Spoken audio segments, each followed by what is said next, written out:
Oh, I just want to mention that this corruption of blood, for every judge that's going to challenge me on this, yeah. mhm.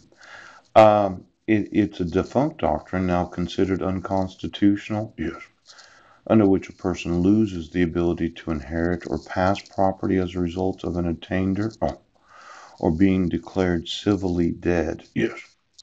Now, it's somewhat interesting that the same judge that will want to say, well, I can request your presence in court whenever I want and as further ordered by the court. Yes. Well, I would say that you can order me. Yes. As you put right here. Yeah. That I have to appear in court. Right.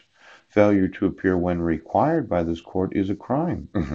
Failure to follow conditions of release may result in arrest and forfeiture of bail. Yes. It's similar to the next appearance date. You can say that I have to appear in court on the 25th, but if the next appearance date says the 28th, I appear on the 28th. Yes. Because every time you have a court hearing, it generates a little notice, subpoena, and summons. Yes, it does.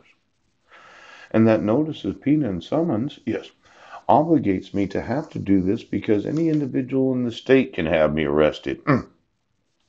Now, it's nice that you issued a warrant for my arrest, and I'm sure that if I had left Clallam County, you would have given that to all the counties throughout the United States. Yes.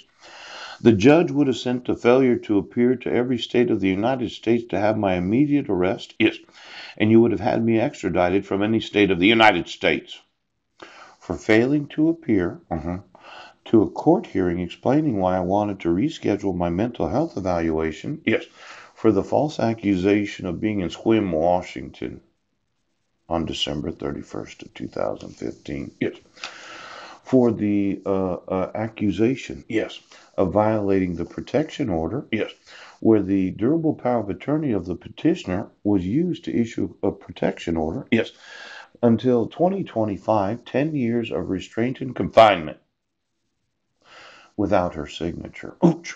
Without any durable power of attorney. Yes, there was no attorney, in fact, in this whole court case because she never had jurisdiction of law. Now, for the judge that wants to challenge me about just requesting a presence in court without notice from the state of jurisdiction, I would say that anytime you docket a court hearing, there should be notice, subpoena, and summons, because it says that my public defender gets a copy of it. Yes. Now, I would have been happy with the public defender. Yes, yes. See, Bruce Hanafy, defense attorney. Yes, hearing. Yes. And then there's the judge, commissioner, and court clerk. Oops, Keith R. Willis. Yes. Now, Keith obviously would have had a copy of this right now. Judge. You know, rescheduling a mental health evaluation is not rescheduling a court date. No. Mm-mm. The court date was for September 27th of 2016. Yes. The failure to appear was for the 6th of September of 2016. Yes. And for some reason, the local law enforcement didn't arrest me. Squim did. You waited until I went to Squim so that you could do what? So that you could pay for the arrest? Yes. You can make the show? You made sure that you would get paid? Yes. That somebody committed some overt act as well, 7th of September. Yeah, Wednesday. Paul C. Budnick. Yes. Judge Porter, the 6th day of September 2016. Yeah. This was a bench warrant for my arrest. Yes. That was issued to the wrong person, wrong height. Yes. Wrong weight. Ouch. Wrong address. Right now. For the excessive amount of bail of $1,000. Yes. Cash bail. $10,000 bond. For failing to appear for a hearing where there was no right now docketed court hearing. Now, let's ask Keith R. Willis, the clerk of the court, yes, about why it is, yes, that Judge Rick Porter, yes, yes, yes, was assigned to in the courtroom of the district court, yes, it does, why it is that this is so important, yes, that the name of the state of Washington, you are hereby summoned and required to appear at this district court in the date and time below.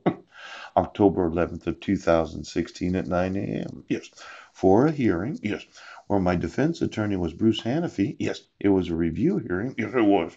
And that this clerk is actually liable right now, Keith, for allowing for any undocketed court hearings where it does not produce in the name of the state of Washington, yes, an actual notice requiring you to have to appear in court. Now, for Judge Porter to say, I'll tell you when to go to court,